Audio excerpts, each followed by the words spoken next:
Witamy Was z rynku jednego z najstarszych miast na Śląsku, gdzie dziś prawie nie ma już żadnych historycznych budynków. Jakim miastem był Racibórz przed wojną i wcześniej, a jakim jest dziś? Co warto tutaj zobaczyć? Gotowi jesteście na kolejną podróż w czasie i przestrzeni? No to ruszamy!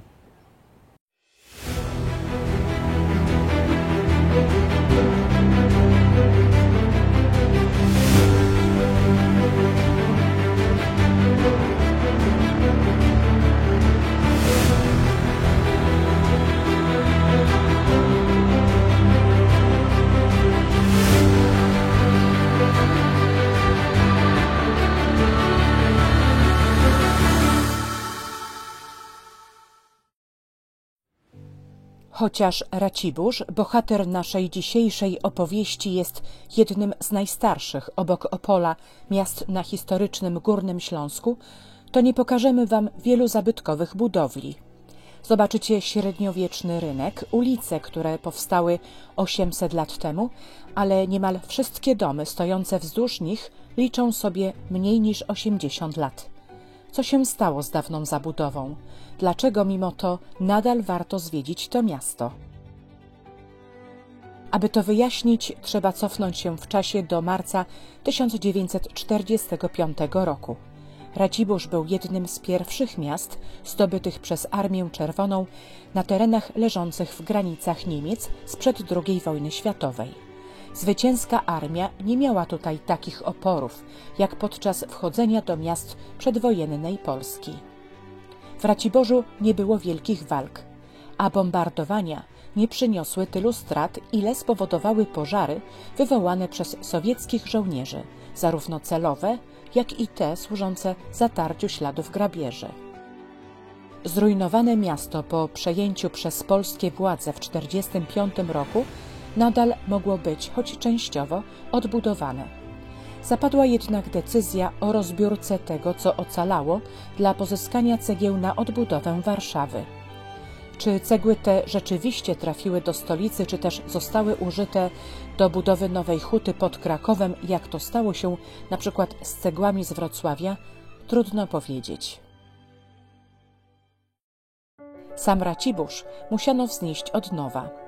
Wzdłuż starych ulic, mających swój rodowód w średniowieczu, pojawiły się nowe domy w powojennym stylu, próbujące nawiązać swoją wielkością do poprzedników.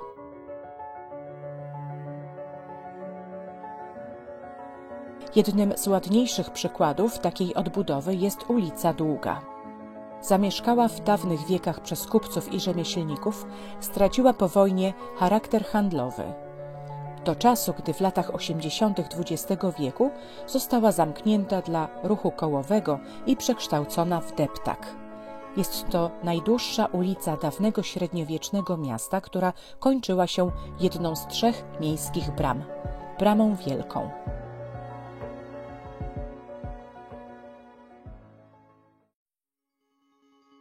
Zanim jednak powstało średniowieczne miasto, na drugim wschodnim brzegu Odry, nad którą leży Racibórz, wznosił się drewniany gród. Chronił on przeprawy przez rzekę na szlaku z Wrocławia do Krakowa. Jego nazwa, Racibórz, pojawia się u kronikarza Galla Anonima na początku XII wieku, przy okazji zdobycia grodu przez wojów księcia Bolesława Krzywoustego.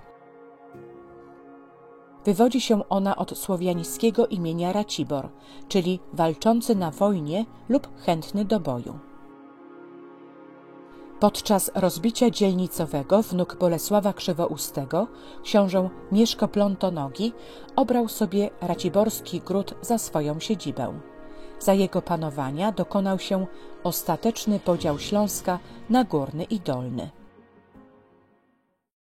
Książę był prawdopodobnie bardzo wysokiego wzrostu po swojej matce i z tego powodu zwany był Laskonogim lub Plontonogim.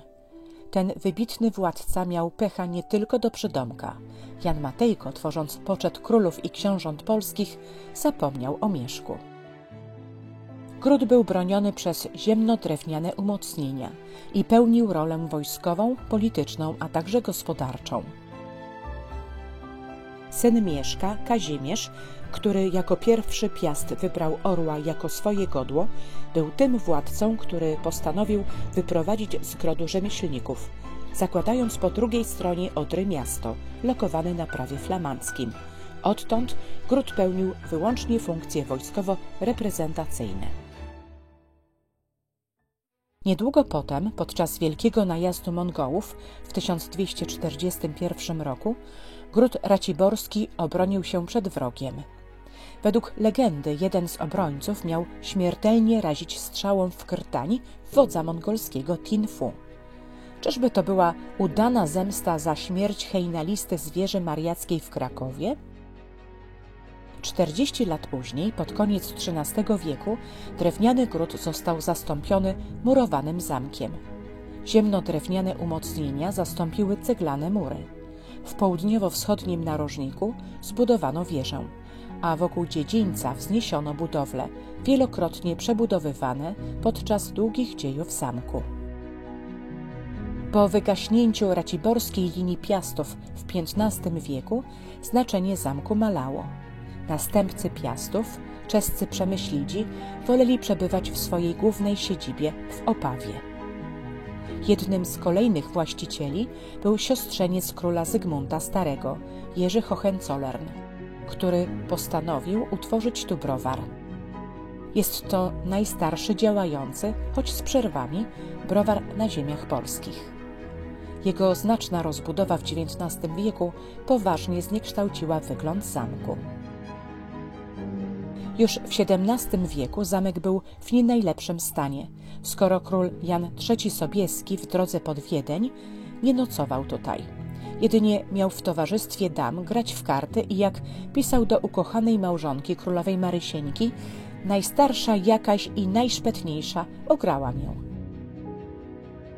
Ostatni XIX-wieczni właściciele zamku, rodzina Hohenlohe-Schillingsfürst, która otrzymała od króla Prus tytuł książąt Raciborza, nie mieszkała w nim, ponieważ na główną swoją siedzibę obrała dawne opactwo cystersów w Rudach, o którym opowiadamy w naszym filmie o pograniczu śląsko-morawskim. Do dzisiaj przetrwały pozostałości wieży i XVII-wiecznego budynku mieszkalnego.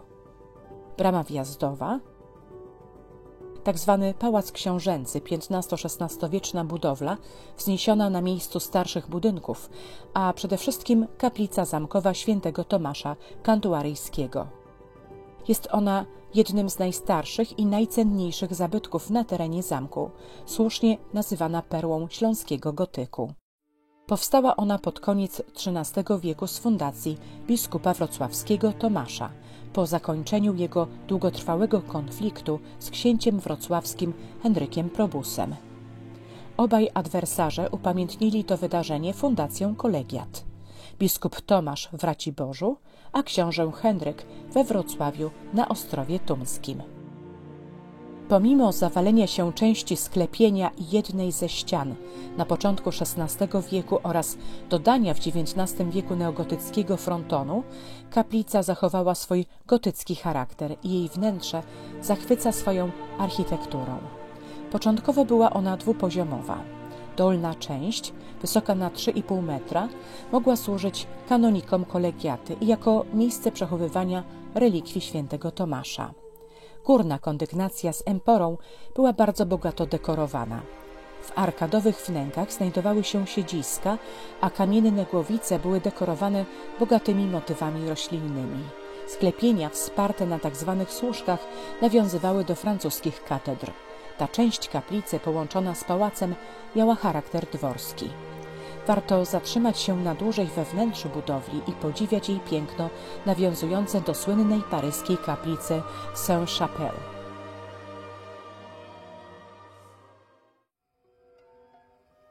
Pod kaplicą znajdują się podziemia, wykorzystywane do obecnie modnych muzeów tortur, choć tutejsze wyróżnia się oryginalnymi pomysłami. Podczas prac remontowych kaplicy, prowadzonych pod koniec XX wieku, w umieszczonej na dachu sygnaturce znaleziono XIX-wieczną mapę z zaznaczonym na niej legendarnym tunelem, który miał łączyć pod Odrą zamek z położonym w mieście klasztorem sióstr dominikanek, gdzie pod koniec XIII wieku siostrą zakonną była Eufemia zwana Owką, córka kolejnego z książąt raciborskich, Przemysława.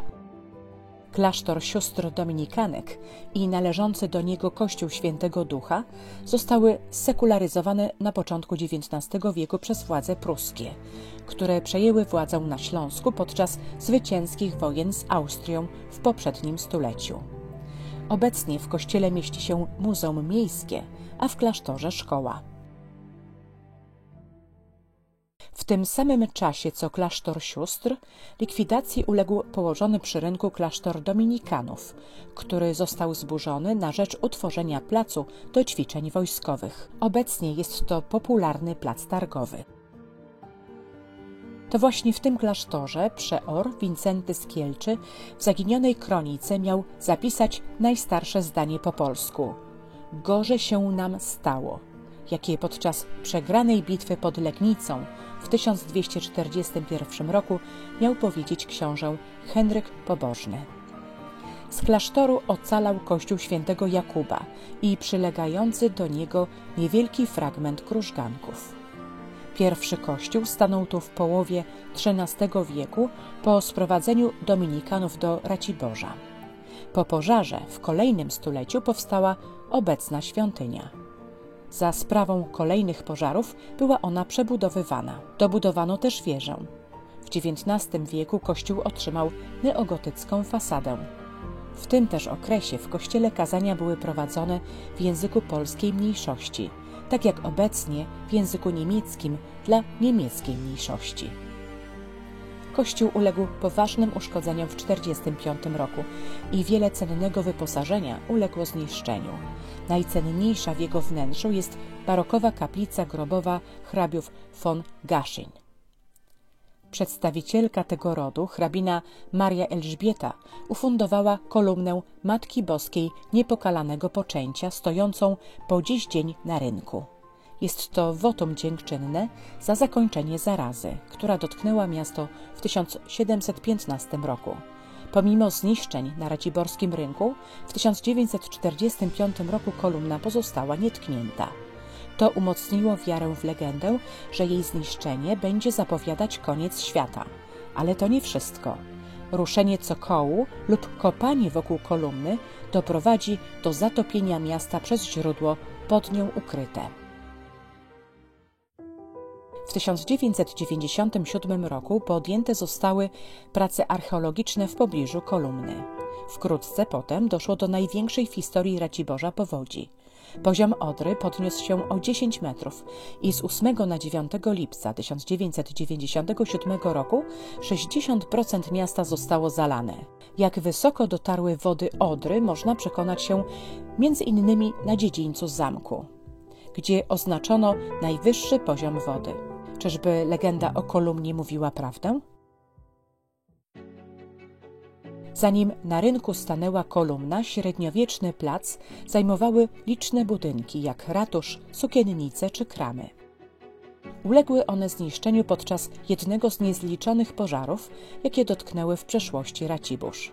Z powodu ognia dwukrotnie przenoszono ratusz w inne miejsce. Żaden z nich nie zachował się do dziś. Bogacących się na handlu i rzemiośle mieszkańców rynku i całego średniowiecznego miasta broniły fortyfikacje. Początkowo była to tylko fosa i drewniane umocnienia i dopiero od końca XIII wieku zaczęto wznosić ceglane mury. Ich łączna długość wynosiła około 1800 metrów, a grubość ponad 1,5 metra. Do miasta początkowo prowadziły 2, potem 3 bramy.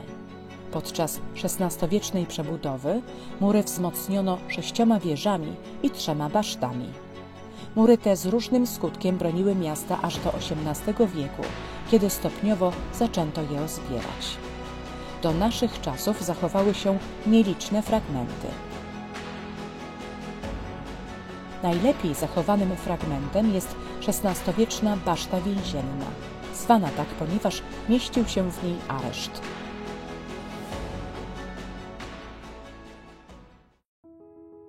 Po przejściu pod panowanie pruskie w XVIII wieku miasto zaczęło ulegać znaczącym przemianom. Po zbudowaniu w latach 40. XIX wieku linii kolejowej łączącej Racibórz z Wrocławiem, Berlinem, Wiedniem, a nawet Stambułem, do miasta przyjeżdżali chętni goście, by skorzystać z licznych restauracji, kawiarni oraz eleganckich sklepów. Jedną z najpopularniejszych ulic była Dworcowa, prowadząca ze stacji wprost na rynek. Za sprawą wojennych zniszczeń i powojennej odbudowy niewiele pozostało z dawnego eleganckiego traktu. Podobnie stało się z innymi ulicami i tylko w niektórych miejscach, jak przy ulicy Staszica, zachował się ciąg kilku oryginalnych kamienic z przełomu XIX i XX wieku. Większość jednak w marcu 1945 roku przestała istnieć. Nie ma już kamienic przy ulicy Nowej, przy placach Długosza i Świętego Marcelego, nie ma kamienicy przy narożu rynku, gdzie koncertowali Franciszek Liszt i król wiedeńskiego walca Johann Strauss. Aby zobaczyć, jak bardzo zmienił się Racibórz, zapraszamy Was do podróży w czasie i przestrzeni, które charakteryzują nasze filmy. Pokażemy Wam dawne widoki miasta i jego mieszkańców. W podróż wyruszymy z ulicy Stanisława Drzymały, dawnej Oberwallstraße. To tutaj w latach 60. XIX wieku Johann Daniel Philipp Platz otworzył najstarszy zakład fotograficzny w Raciborzu, w którym wykonano portrety ludzi, które Wam pokażemy.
W licznych miejscach, gdzie na starych fotografiach widać budynki, znajduje się dziś zieleń.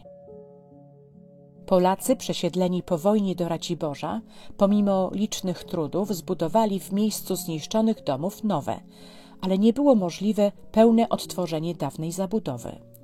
Powstały w zamian liczne skwery oraz 5 parków. Współczesny Racibórz jest bardzo zielonym miastem. Jednym z najurokliwszych parków jest park imienia miasta Roth, nazwanego tak od partnerskiego miasta w Bawarii. Zwany też Łabędziowem, składa się w części z dawnego cmentarza katolicko-ewangelickiego. Pośród licznych drzew, z których część jest pomnikami przyrody, znajduje się spory staw gondolowy z wysepką, na którym latem pływano łodziami, a zimą był zamieniany w lodowisko. Najpiękniejszy widok na park rozpościera się z dachu zabytkowego szaletu.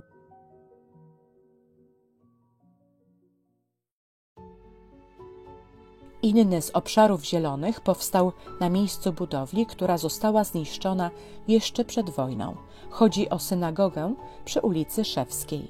Żydzi mieszkali w Raciborzu od średniowiecza, jednak dopiero XIX wiek stał się okresem szczególnej pomyślności. Liczne ziemie w okolicy miasta należały do słynnej rodziny Rothschildów. Istniały też liczne zakłady przemysłowe należące do Żydów. Pod koniec XIX wieku powstała nowa imponująca synagoga. Wzniesiono ją w stylu mauretańskim na miejscu wcześniejszej. Budowla padła ofiarą pożaru w czasie niesławnej Nocy Kryształowej w 1938 roku, a jej ruiny rozebrano pod koniec lat 50. Raciborscy Żydzi częściowo emigrowali przed wojną, inni zostali wywiezieni do obozów zagłady. Synagoga została upamiętniona muralem na budynku znajdującym się nieopodal miejsca, w którym kiedyś stała. Więcej szczęścia od synagogi miał stojący nieopodal kościół farny w niebowzięcia Najświętszej Marii Panny. Według tradycji powstał on na początku XIII wieku za sprawą przybyłych tutaj Flamandów. Jest on jednym z najstarszych kościołów parafialnych na Górnym Śląsku, jedynym, który mimo pożarów i przebudów zachował typowe cechy wczesnogotyckiego stylu. Największymi zmianami, jakie miały miejsce w wyglądzie zewnętrznym kościoła, było dodanie 2 wież, z których do dzisiaj przetrwała jedna, a także dobudowanie od frontu kaplicy polskiej. Kaplica ta od XV wieku służyła ludności polskiej w momencie, kiedy ludność niemiecka stała się większością. W odbudowanym po wojennych zniszczeniach kościele na szczególną uwagę zasługuje krzyżowo-żebrowe sklepienie prezbiterium spoczywające na XIV-wiecznych wspornikach oraz bogaty barokowy ołtarz. Z kościoła farnego pozostaje już tylko kilka kroków, by wrócić na raciborski rynek. W odróżnieniu od wielu rynków staromiejskich w polskich miastach, ten tętni życiem. Wieczorem ożywają i zapełniają się gośćmi kawiarniane i restauracyjne ogródki. Stąd też można się udać na jeszcze jeden wieczorny spacer ulicą Długą i zamyślić się nad niezwykłym miastem, które przetrwało tyle zawirowań i nieodmiennie podnosiło się z upadku. Racibórz zdecydowanie warto poznać. Jeżeli interesują Cię podróże po Polsce z małą dawką wiedzy historycznej, czyli podróże w czasie i przestrzeni, to zasubskrybuj nasz kanał. Możesz również włączyć dzwonek, wtedy otrzymasz powiadomienie o kolejnym filmie na naszym kanale. A wszystkim stałym widzom serdecznie dziękujemy za wsparcie, za Wasze komentarze i udostępniania naszych filmów. Pozdrawiamy, do zobaczenia w kolejnym odcinku w podróżach po Polsce w czasie i przestrzeni.